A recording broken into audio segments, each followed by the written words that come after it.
Okay, so let's get started. And hi, everybody, and welcome to the webinar series of AMS 50. And first, let me briefly introduce the committee. And this committee is about economic development and land use. And the committee focuses on the impacts of transportation on the economy, environment, and society. It is concerned with efficient, effective, and equitable transport systems that promote competitive advantage, economic resiliency, sustainability for our cities, regions, and society. And this committee provides a cross-cutting forum for practitioners and researchers to understand the interrelationship between transportation, economic development, economy, and land use, and the policies and management approaches required to create sustainable growth at the national, regional, and local scales. If you want to know more about the activities and webinar series of this committee, please be a friend. And what you do is log into mytrb.org and go to committees, click on become a friend or committee, find AMS 50, and then click become friend. So you will be added into the listserv. And so today's topic is about the transit and gentrification. And we will have two speakers. And during the presentation, if you have any questions, you can either type in the chat section and then I will read your question, or you can raise your hand virtually and then we will unmute you. And also, I just want to give you a glance of the last webinar. The last webinar is regarding the COVID-19 and the transit mobility, and we had two speakers, and Dr. Hamidi and Dr. Chen. And if you want to watch the YouTube, and then here is the URL. And also you can search TRB AMS 50 and YouTube, and then you can see all of the previous presentations. And so today we will have two speakers. And our first presentation is from Dr. Jyothi and Chava. And Jyothi is a research scholar in equitable transit and TOD planning. Her research focus is evaluating and incorporating equity related aspects in public transport planning and sustainable transportation planning, with emphasis on non-motorized transportation, transit, and TOD. And she is currently working as a senior data scientist in Athens. Previously, she worked as a project scientist and transportation planner at Indian Institute of Science, Bangalore, and Innovative Transportation Solutions, and the Transportation Research and Injury Prevention Programs, IIT Delhi. And Jyothi holds a PhD in equitable public transport planning from Curtin University, master's in transportation planning from IIT Delhi, and bachelor's in civil engineering from Nagarjuna University. Welcome, Jyothi. And now the microphone is yours. I'm going to stop sharing. Thanks, Jason. Let me share my screen.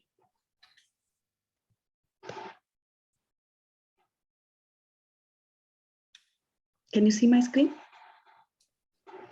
Thank you. Yes. Hi, everyone. This article, Transit-Induced Gentrification or Vice Versa, a study of neighborhood around light rail transit station from 1970 to 2010. Last year, along with John Rene from Florida Atlantic University, we published this article in Journal of American Planning Association.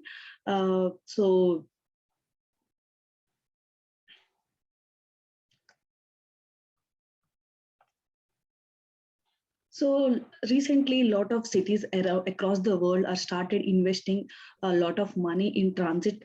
So along with the transit, people are also, a lot of policy makers are also, urban planners are encouraging the development around like transit stations, like dense developments, walkable, mixed land use, for encouraging the sustainable urban growth around these transit stations called TODs.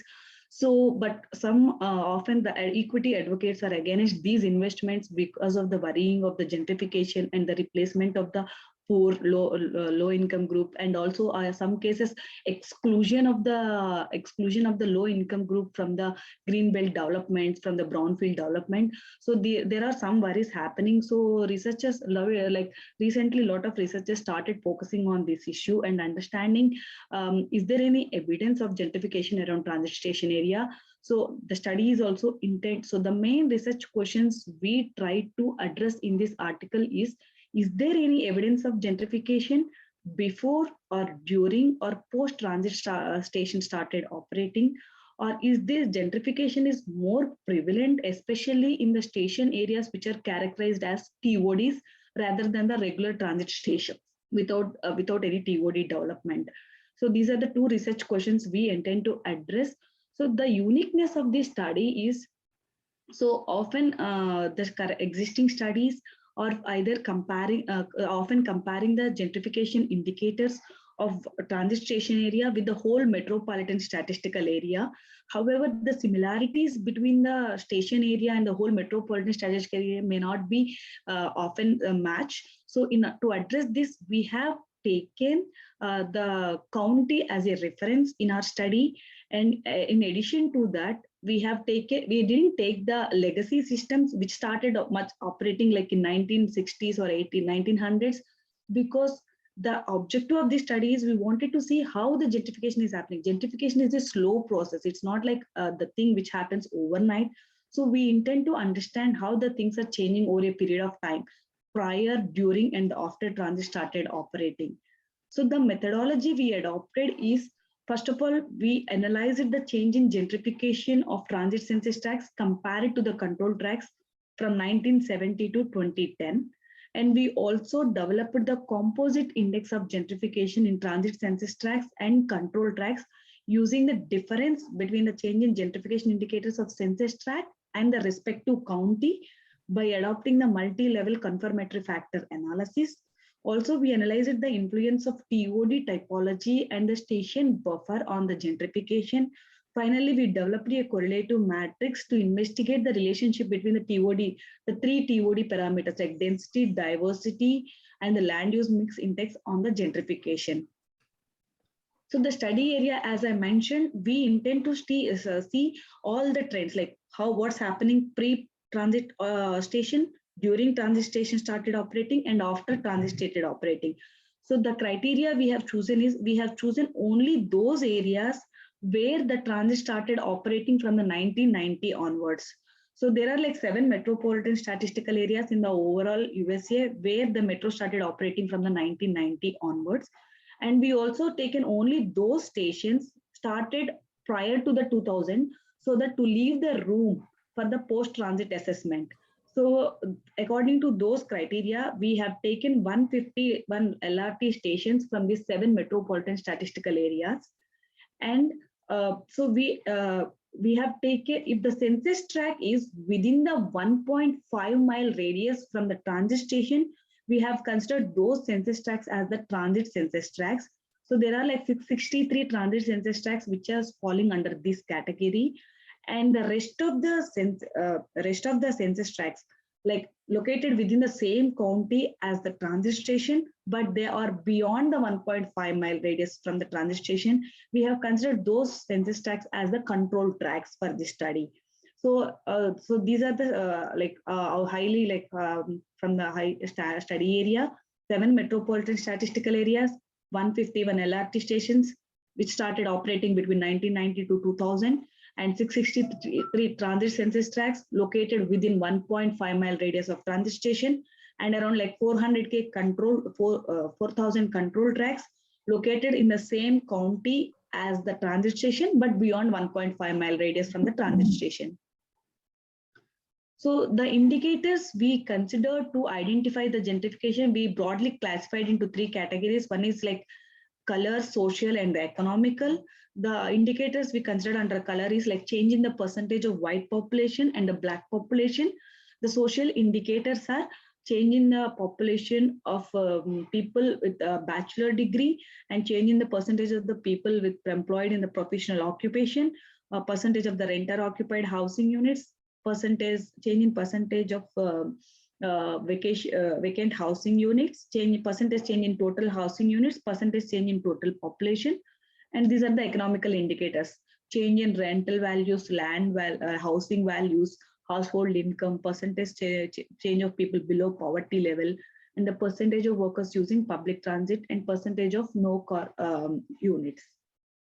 So here, as I mentioned previously, the comparison we have taken is the same county, because the similarity between the census tract and the county it is located is much higher than the census tract and the overall metropolitan statistical area. So we have taken, for comparative purpose, we have taken county as the reference for here in this study. So if you take the percentage of like white population, so the dotted line indicates this dotted line, so indicates change in percent of white residents near light rail stations. So obviously this is in line with the national statistics based according to like the overall in US also, the percentage of white population is decreasing. In contrast, the percentage of the black population is increasing. So it is in line with that, but as the like here 1990 to 2000, this is the decade where the transit started operating. Once the transit started operating, the decrease in the white population is decreasing substantially, and the post transit started operating, it's actually in fact increasing, which is in contrast to the national statistics. And at the same time, the percentage in the black population is continuously decreasing. It's almost like 0% increase in the black population in the transit census tracts compared to the control tracts. So these are the other indicators. If you take the change in percentage of the college graduates, it is often lesser in transit census tracts, but the difference is huge. Between the control tracks and the in transit census tracts in the prior to the transit started operating, but after transit started operating, it is almost like similar, like 2.2% versus 2%. Similarly, like change in percentage of no car households, change in percentage of public transit usage. In fact, the objective of the TODC is increasing the percentage of households without car and increasing the percentage of the public transit uses. But those two objects, it seems we are not meeting at all. So if you take that change in percentage of no car households, it is actually decreasing. So it's a decrease in households. So it's minus 3.1. We want this to be a positive value to encourage the people without car to stay close to the transit station. But unfortunately, it's reducing. And also public transit usage is also reducing. We want these two indicators to be positive for the success of the transit and for encouraging the sustainable public transport and public transport mode shares. But we are not meeting those goals, it seems, after the transit started operating. And also change in percentage of people below poverty line is continuously decreasing in the transit station compared to the control tracks, and it is all the way reduced in transit census tracts. And also change in percentage of household income is pretty good during like pre-transit, prior to the transit started operating. It's actually low in transit census tracts compared to the control tracts. But once the transit started operating, the change in household income is pretty high in transit census tracts compared to the control tracts. It's almost same post-transit started operating. Change in rental value is also the same. It's almost same both in control tracts and the census tracts. And the change in total housing units, it's kind of low compared to the control tracks in the prior to the transit started operating. But post-transit started operating, the change in total housing units is almost like is pretty high in transit census tracts. I think it might be due to encouraging more growth around station areas. So if you see this, all the indicators, like post transit, like after transit started operating, all the indicators are reflecting towards gentrification. Though some of the indicators started showing signs of gentrification during transit started operating, but most all the indicators started showing signs of gentrification post transit investment.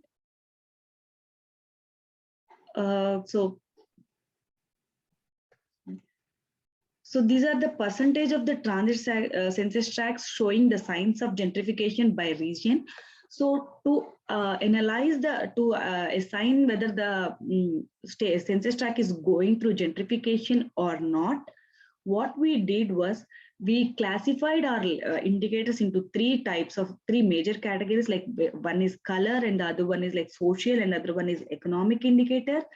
And we combined all the three indicators, like multi-level factor analysis. We adopted it, and we combined all the indicators, and we draw a single indicator called gentrification. And based on that, if we classified the census tracts or the control tracts are gentrified or not, and we identify like how much percentage of the transit census tracts and control tracts are showing the signs of gentrification based on the gentrification index.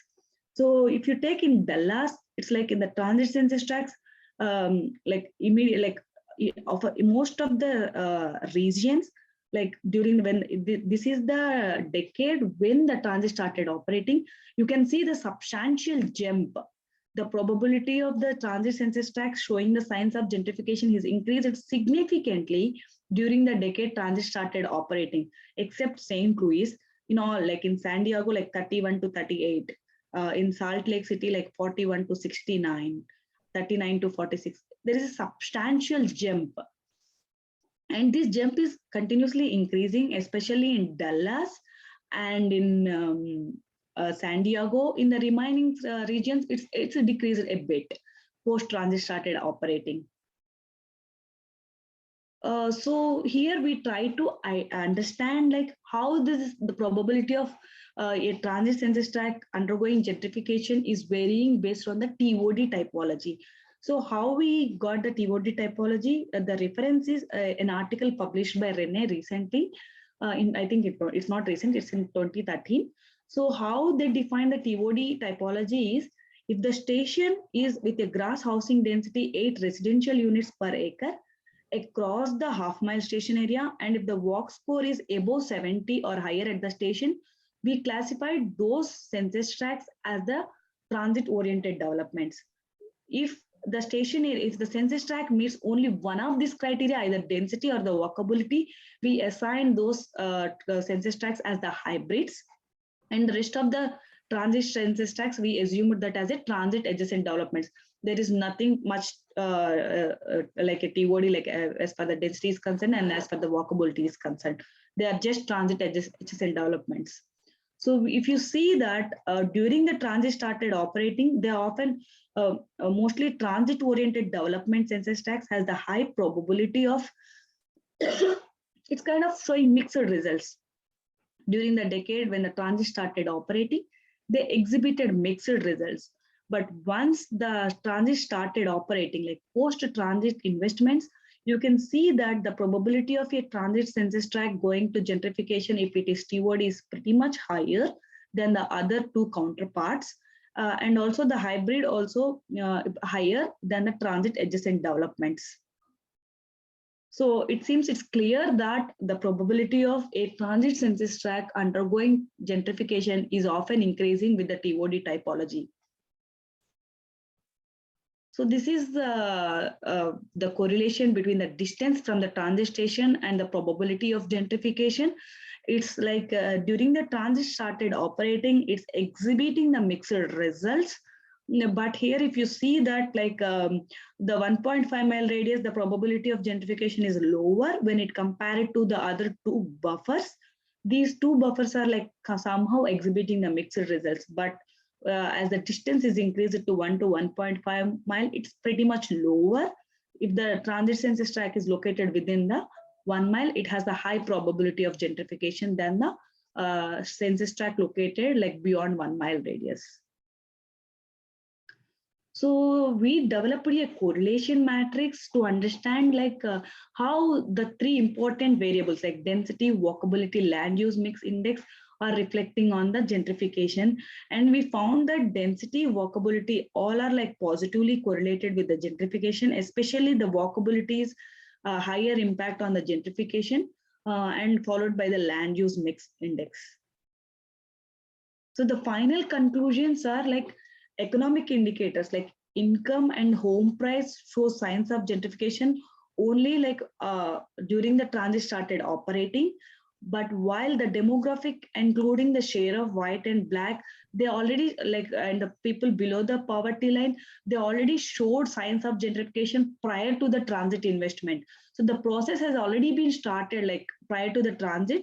But once the transit started operating, economic indicators also exhibited the signs of gentrification. So once the post-transit investment, all the indicators are indicating towards the gentrification. So the correlation matrix found that all the three body variables, like including the density, walkability, and the land use mix, are correlated with the gentrification. So light rail station with the high level of walkability are mostly strongly associated with gentrification, followed by the land use mix. Thanks. Over to you, Jason. And thank you, Jyothi. And so, audience, do you have any questions? And while you're thinking, and then maybe, okay, so now we can see one question. So Jyothi, can you see that in the chat box? 1 minute. Let me open my chat box.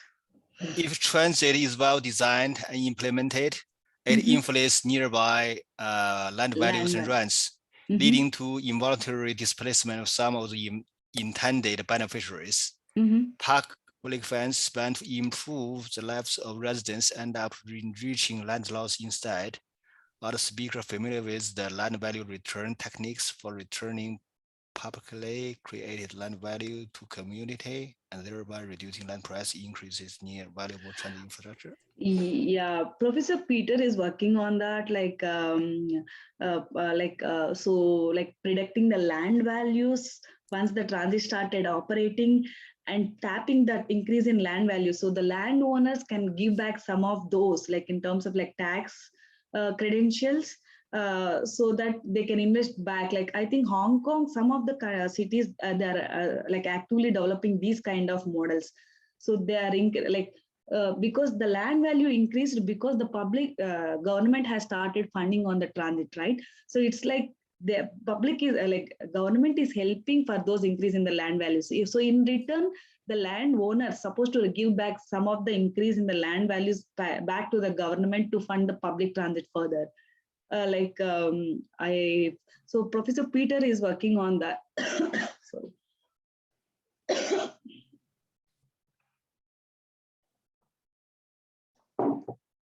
I got a bad cough. Sorry. So yeah, Professor Peter Newman is working in that area.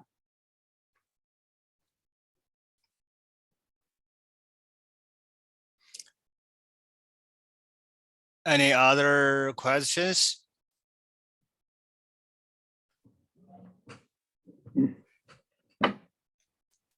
And Doc, do you want to talk? Lee? Yes, you want? Yeah, you can, please. I wrote it in the chat to the speaker, but I was just reading the current issue of Planning Magazine, and it says the fundamental question is, can you have revitalization without displacement? And I just asked if her research can shed any light on that issue. How would it be used to look at that? Yeah, some of the countries, some of the best practices I have come across is, so whenever there is a new development happening, so they are increasing high floor area ratio around stations, right? So when they're increasing the floor area ratio, the developer can develop like increase the number of housing units. So So they are recommending to allocate certain percentage of these housing units for the affordable housing. Instead of selling it on the open market, they're encouraging to preserve certain proportion of housing units for the affordable housing. So this is one of the article I have gone through, and also encouraging the government is investing certain amount of money for affordable housing, right? So instead of constructing those houses in the outskirts, equity advocates are recommending to construct those houses close to the transit station, because the affordability is not means only on housing. Affordability means housing plus transportation, right? So we have to make sure that the development of affordable housing is close to the transit station, and allocating mandating certain percentage of the housing which are coming up in the station area is reserved for the affordable housing. It just happens that this week, the Green Line extension in Boston opened, and the papers have broadcast how much the rents have increased in the area. I don't know anything more than that. Yeah. Okay, thank you. And also in the chat box, there is another question. Also, this is similar to my own question is, when we use the treatment control, during the pre-period, it's better the treatment control, they are the same except for the treatment. And then when you choose your control and treatment, do you think they are really kind of the same during the before period? Yeah, almost like same. The location is close to the transit station. So before transit started operating, all are kind of same. Okay, thank you. Okay, and actually, you can see, a lot of the questions are really related to the displacement. So the gentrification, means, okay, so we see more higher income people and then more white people moving into the neighborhoods, but that may or may not bring about the displacement.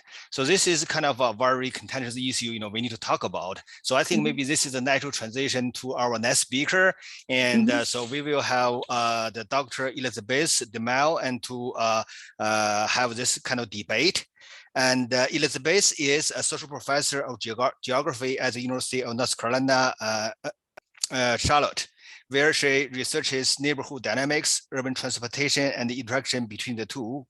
She and her colleagues recently completed an NSF-sponsored projects that investigated the link between new real transit investment and neighborhood changes from multi-scalar and mixed methods perspective.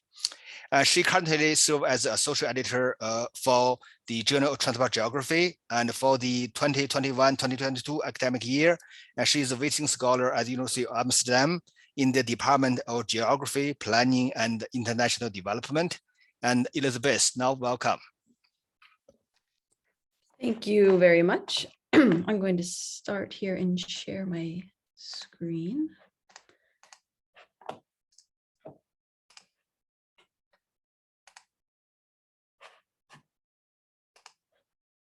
And can you see my screen?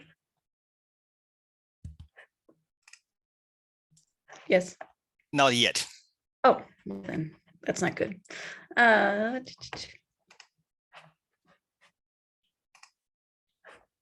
you see my screen now? Yes.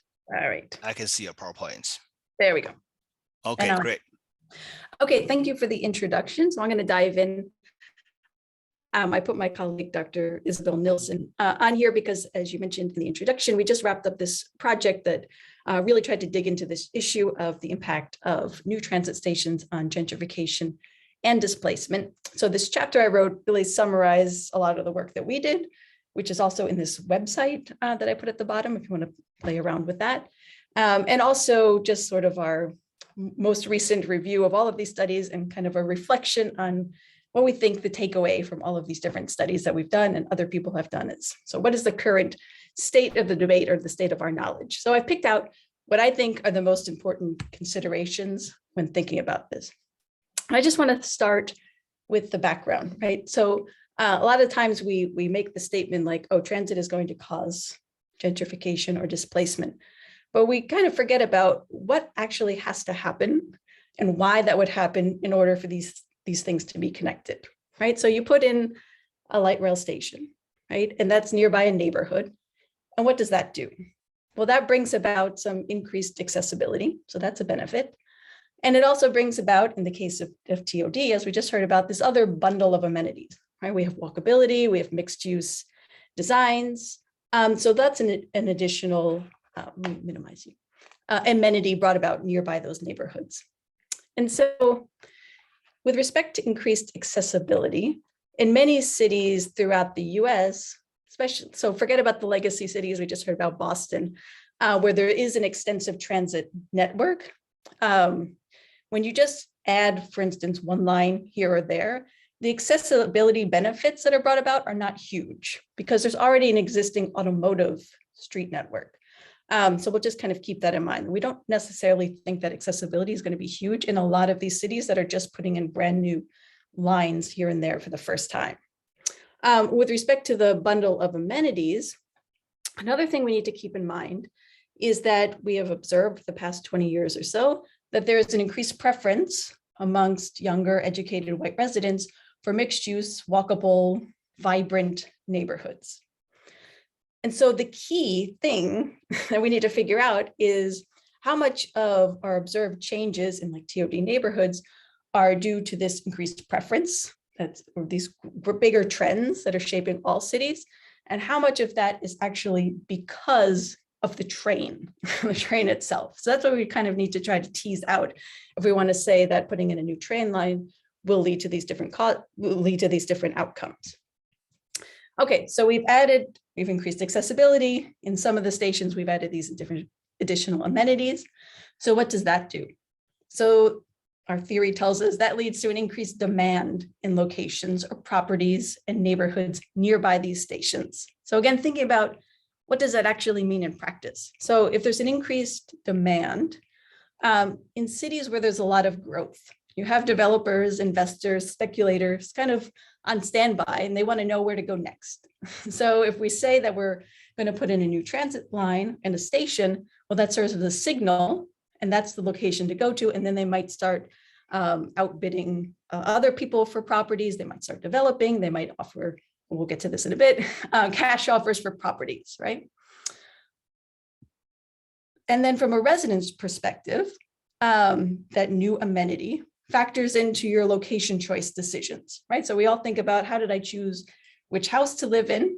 There's plenty of factors. There's schools, there's crime, there's housing, there's proximity to work, and so on. And so some of the people value living near a transit station. And so if more people value that, that'll put an increased pressure on properties nearby. But again, what has to happen in order for that increased pressure to occur? So if you are living in a city with, let's say, not a lot of population growth, and you put in a light rail line, then enough people in that city would have to decide, now there's a train, I'm going to get up and move from where I'm living and decide to go live in the location near the train, right? So enough people have to value transit that much that they overlook the other reasons why they weren't living in that neighborhood to get up and move, right? In faster growing cities, you maybe have a more likely scenario where you have a lot of people moving in. And again, they have these location choices.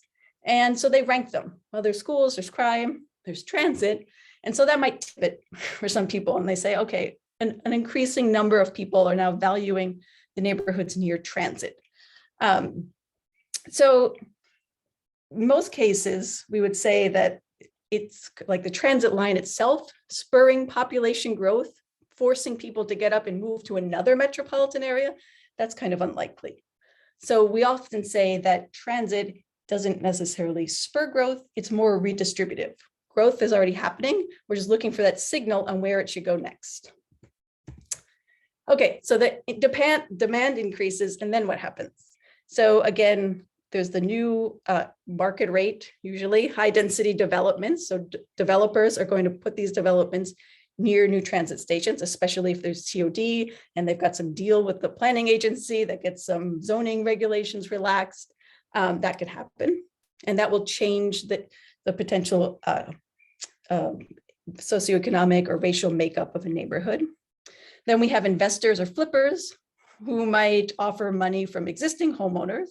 So that would change the socioeconomic or racial makeup of a house.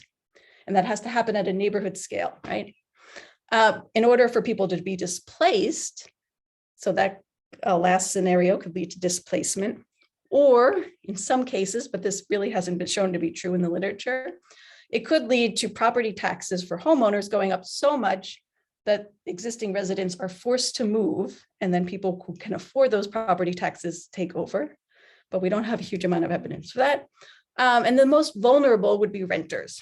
So it could be that evictions go up because landlords find some way to evict residents because they realize that their property is worth more, or there's just a turnover. So higher income residents are outbidding lower income residents. So when we break it down, we realize that a lot actually has to happen in order for the train itself to cause neighborhood scale gentrification and displacement. So when it does happen, right, all of these things have to happen. So we have our public transit investment, which ultimately impacts the land use and transportation system, which means that land values go up, which impacts who's moving into and out of the neighborhood, which at the aggregate scale leads to neighborhood changes. And as the neighborhood changes, that also impacts who's moving in and out. That also impacts land values. So this is kind of a complete circle.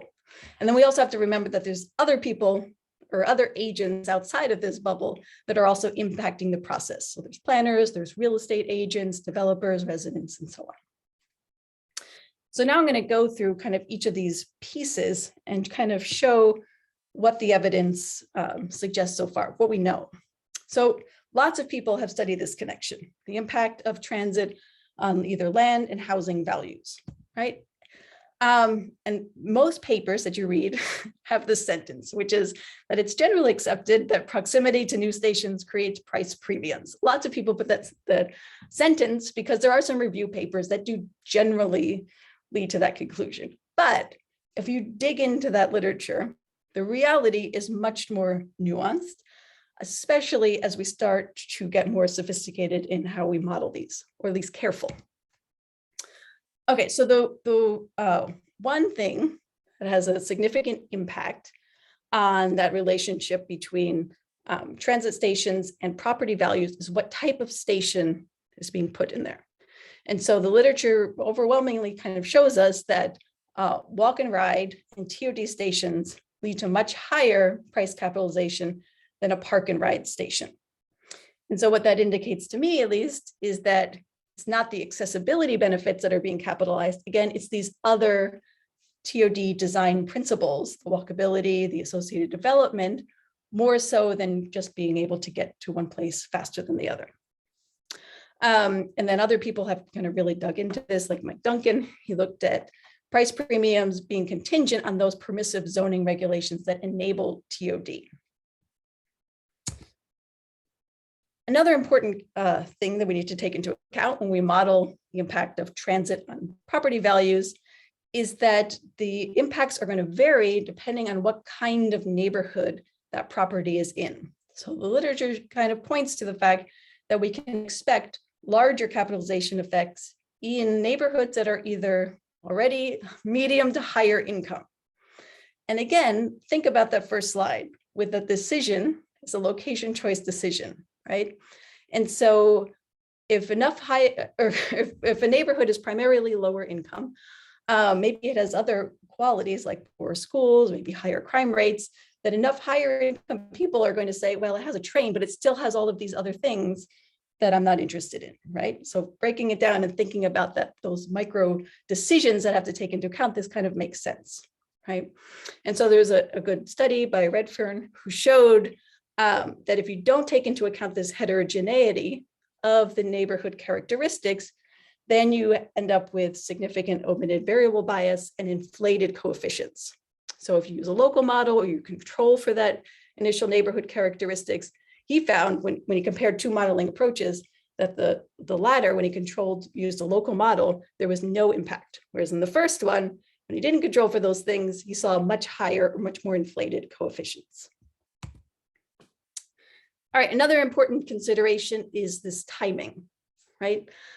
So we know a lot of people use the opening of a station as the time of the implementation. But there's also plenty of studies that have looked at these anticipatory effects, right? And again, thinking about those decisions of either developers or investors who are looking for a signal and they want to get in early before the prices go up, right? And so there's different time periods at which the implementation of the transit line become more and more secure, right? So it's less of a risky risk. So there's the announcement effect that says, okay, we're going to open up a new line, which, okay, I moved into my neighborhood in the Charlotte area about 15 years ago. And at that time, they announced that this was the new location of a new rail line that was going to go up from Charlotte to my home. And it still hasn't been built yet, right? So that's a little bit fuzzy. It's very aspirational. So another solid piece is the secure funding. And then the last piece is the environmental review, which may alter the exact placement of the transit line and the station. So once all of those hurdles are jumped, we can expect more effects. So some people have shown that actually it's the anticipation that leads to the greatest capitalization effects. But then once the train actually opens, either the prices stabilize or in some places they even decline, like the actual train is a disamenity. It was just that signal that pointed it to. So an interesting study that Isabel and I did hasn't been published yet, but it's an interesting natural experiment. So this is the case of Durham, North Carolina, who went through most of those hurdles. So they had announced their train sometime around 2012, although they've been talking about it forever. They got funding, they did the environmental review, but then in 2019, Duke University decided it was going to cause too much shaking or something near the buildings, and they canceled it, right? And so we looked at the property values before this, the announcement, and then the cancellation. And if the price capitalization, so these are our treatment and our control neighborhoods, and you can see that the treatment neighborhoods, after they canceled the project, property values are still skyrocketing, right? So again, maybe it wasn't the train. Maybe all you need to do is announce that there's a train coming, again, because there's all this pent up demand. Lots of people are moving to the Research Triangle area, and they're just looking for a signal, like where should we develop next, or where should the next housing values be? Okay, and then the other big takeaway from this, which we'll talk more about, is this endogeneity between the station location and where the growth is happening is huge, right? Those transit stations are not placed randomly. And so without accounting for that, the impact of the rail itself will be very much overstated. Okay, so from the price capitalization studies, which is part of this whole process of neighborhood change, gentrification, and displacement, we know that studies are likely to overstate the impacts of rail on property values if they do not account for this spatial heterogeneity, especially the type of station. So again, it's not necessarily accessibility, but maybe more so the design. They don't differentiate between what type of neighborhood the property is in or control for that somehow. If they don't use a proper set of controls, as we just talked a little bit about before, which I'll mention next, to account for this endogeneity. And then the timing is very important. So the anticipatory effects are large, but the actual train may not even matter. You just say the train is coming and then cancel it and get all the benefits of growth, if that's what you want. So just a little bit on what makes a good counterfactual and why this leads to erroneous outcomes. So first of all, so as you mentioned, I was editor of a journal, so we get a lot of these papers. So first, we can't say anything about causality with cross-sectional data. So just stop right there. But so you do have longitudinal data. The proper set of control neighborhoods first are similar in characteristics in the past. So we want to compare apples to apples. These were pretty similar neighborhoods otherwise. And so ways you can do that, you can use propensity score matching. You can look at planned routes. So the city was considering different routes and they picked one over the other. The one that they didn't pick can make a good counterfactual. And then the other important consideration is they were similar in the past, but they were following similar trajectories before the intervention, right? So this is a parallel trends assumption. And so we want them to be following similar trends. Then there's an intervention. We announce that a train is coming or it's coming in.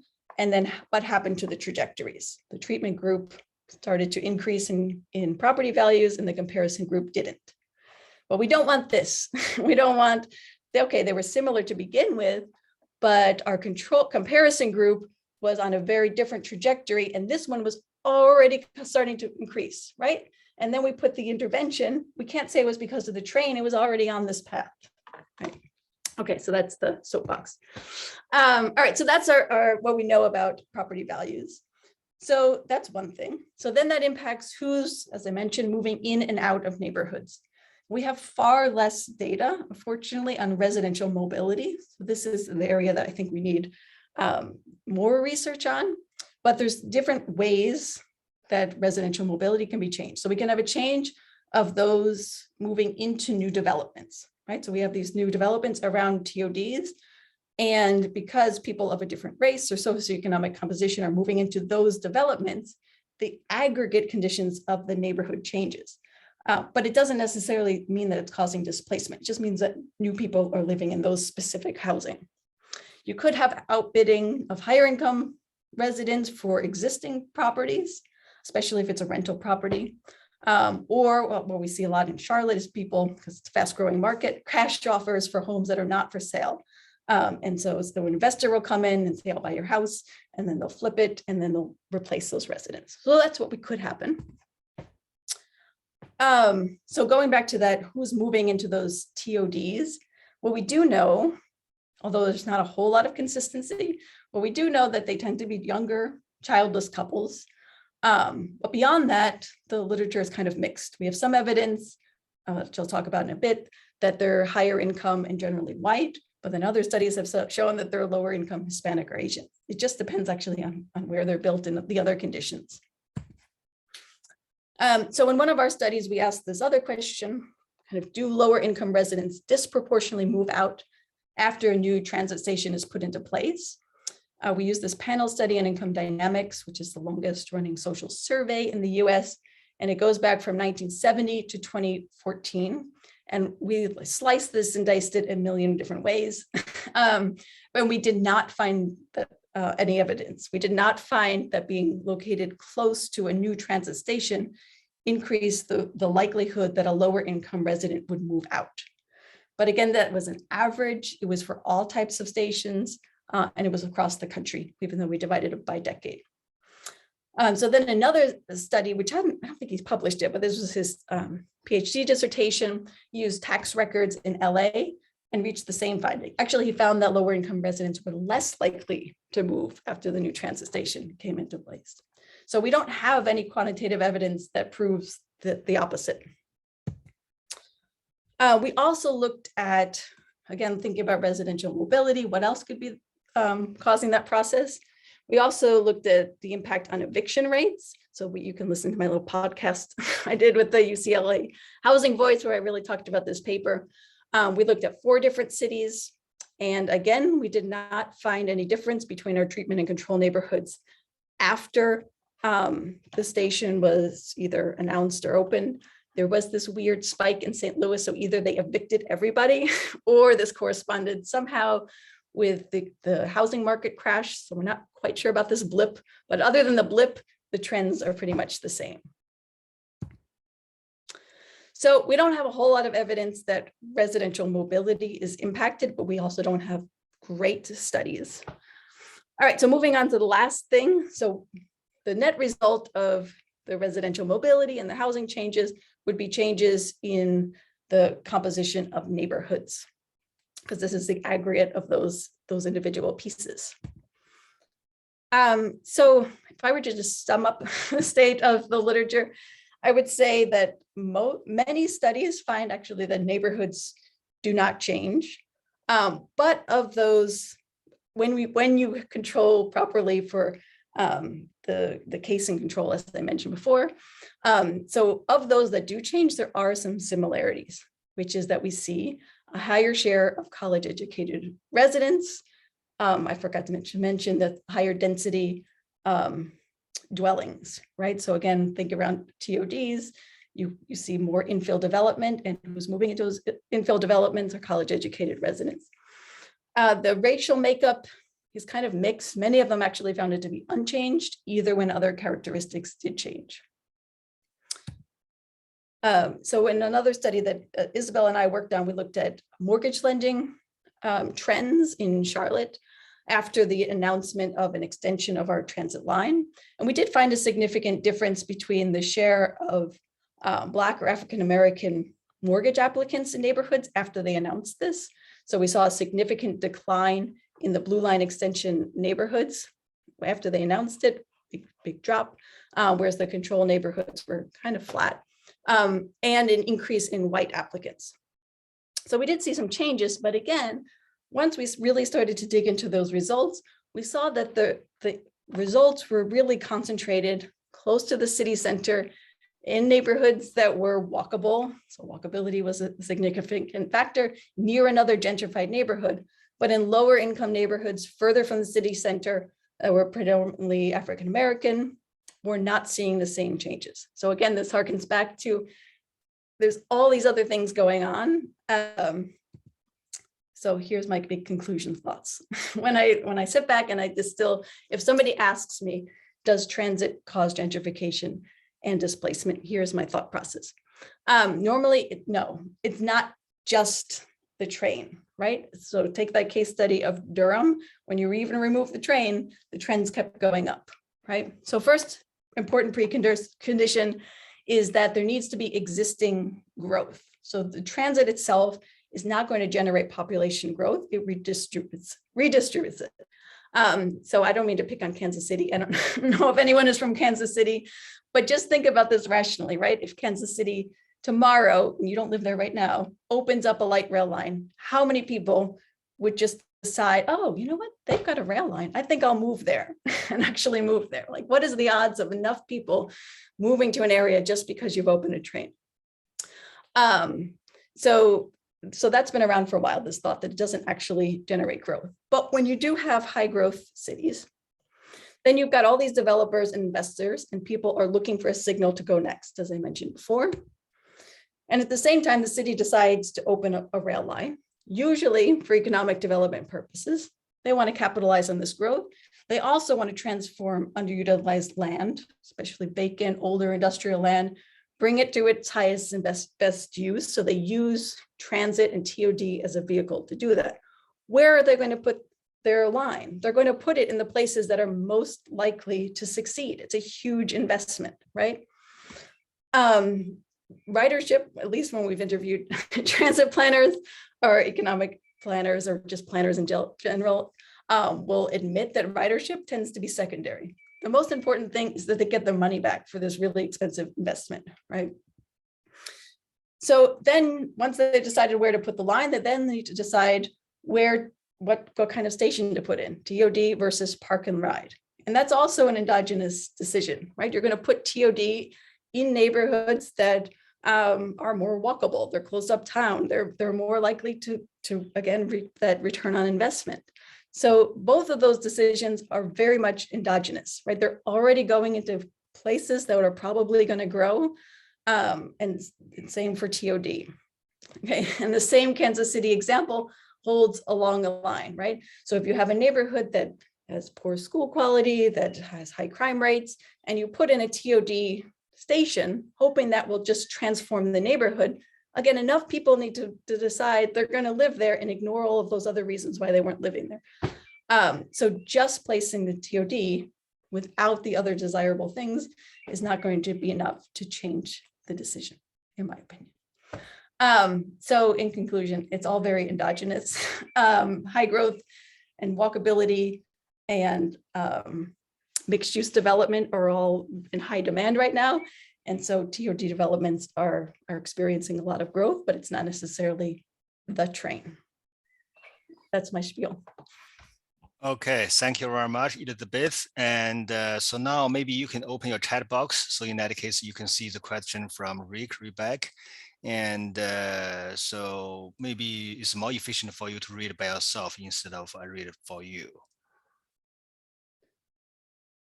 Okay. In terms of gentrification, did the studies distinguish between, is that the one? Oh, no. Yeah, yes. Okay. Between pre-LRT residents becoming more affluent as a result of improved education, job opportunities versus pre-LRT residents becoming involuntary displaced by higher income folks due to rising rents.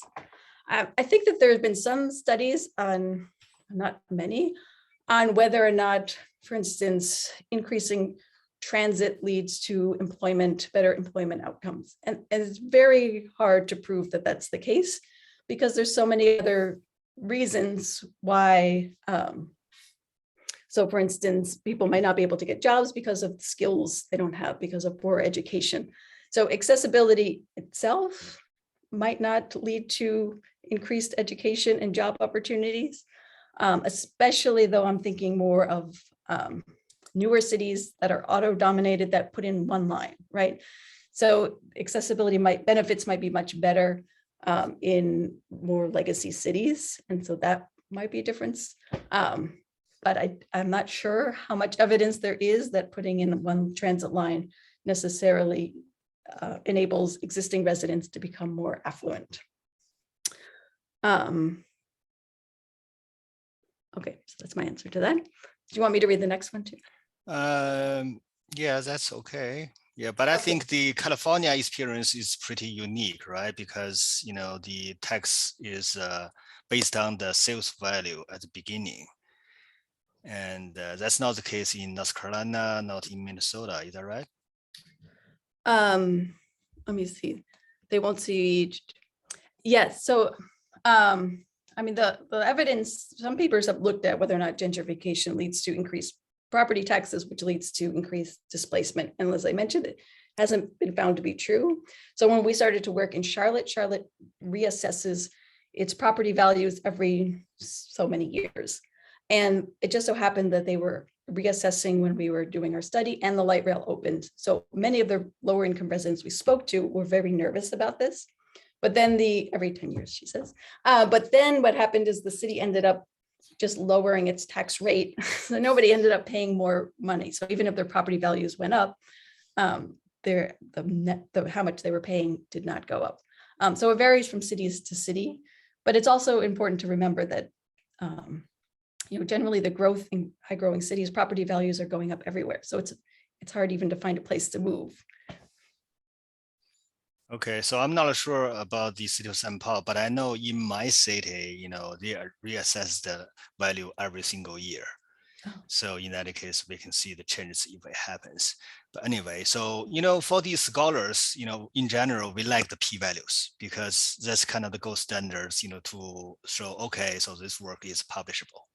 But actually thinking about the people living along the real transit corridor, that's their real life, right? So even 10 people are forced out, you know, because of the investment.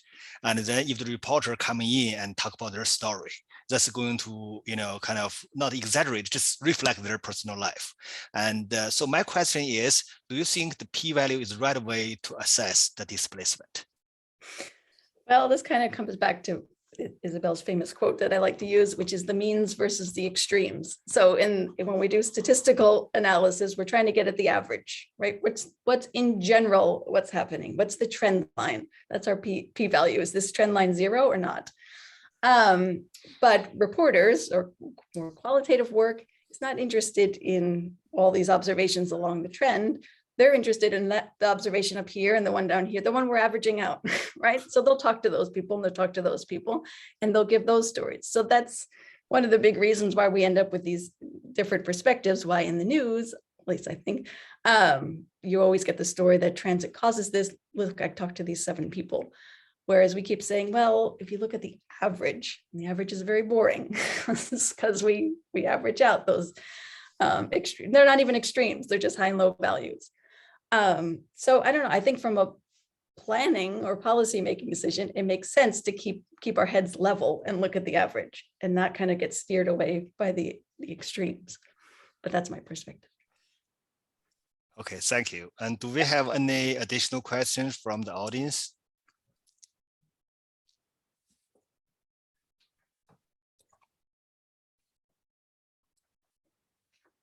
Okay, maybe I can raise the last question, you know, for both speaker and Jyothi and Elizabeth. You know, thinking about someone is doing research on this topic. I'm new to this field. So maybe one of you can give me just one research direction you think this is really important to address this question, either gentrification or displacement. So maybe Jyothi, can you start first?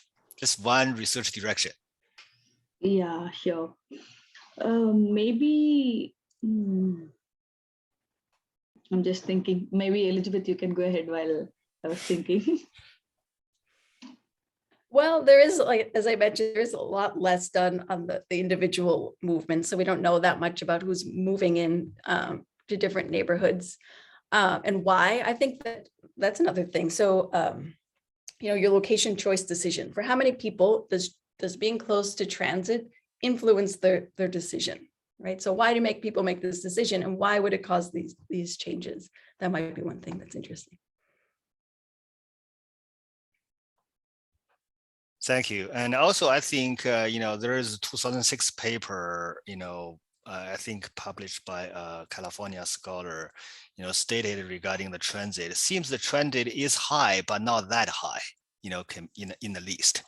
Okay, so Jyothi, do you have any kind of? Yeah, what I was thinking is my understanding, like, so the people really close, moving close to the transit station, whether they are really using the transit or not.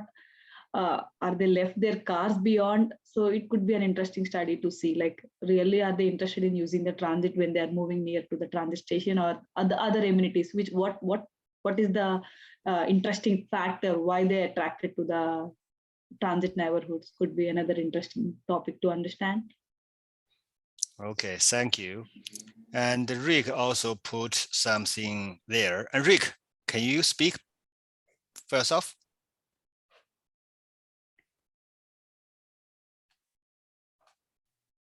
Hi, this is Rick Rybeck in Washington, D.C. I want to thank both the speakers for great presentations. I learned a lot today. And I do think that it's true that a lot of what determines displacement, gentrification, if you will, goes back to what the three major factors in real estate: location, location, location.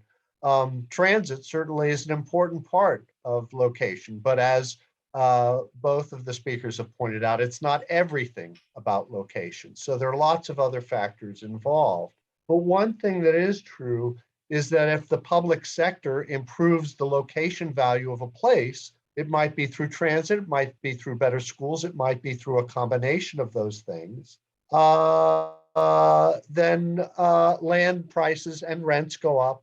And this may make it more difficult for low-income people either to move there or to stay there. And what's interesting, I think, and I would appreciate more studies on it, is that some communities have tried to address this by reducing the tax rate applied to privately created building values while increasing the property tax rate applied to publicly created land value. The lower tax on building values makes buildings cheaper to construct, improve, and maintain over time. And what's surprising is that the higher tax rate on land value actually helps keep land prices lower because it takes the profit away from land speculation and thereby reduces speculative demand for land. So what's interesting is that this tax shift can, at least theoretically, make both buildings and land more affordable without requiring new spending or any loss of revenue. So some jurisdictions, particularly in Pennsylvania, have tried this. They seem to have had some success with it. I think, as Chava noted earlier, Hong Kong has been very aggressive in terms of land value return. I mean, one of the things that's interesting about Hong Kong, of course, is that a lot of people, before China took it over, a lot of people thought about Hong Kong as kind of the motherland of capitalism. But all the land in Hong Kong is owned by Hong Kong. So when you see these big skyscrapers near transit in Hong Kong, the buildings are owned privately, but those private building owners pay rent to Hong Kong to put their buildings there.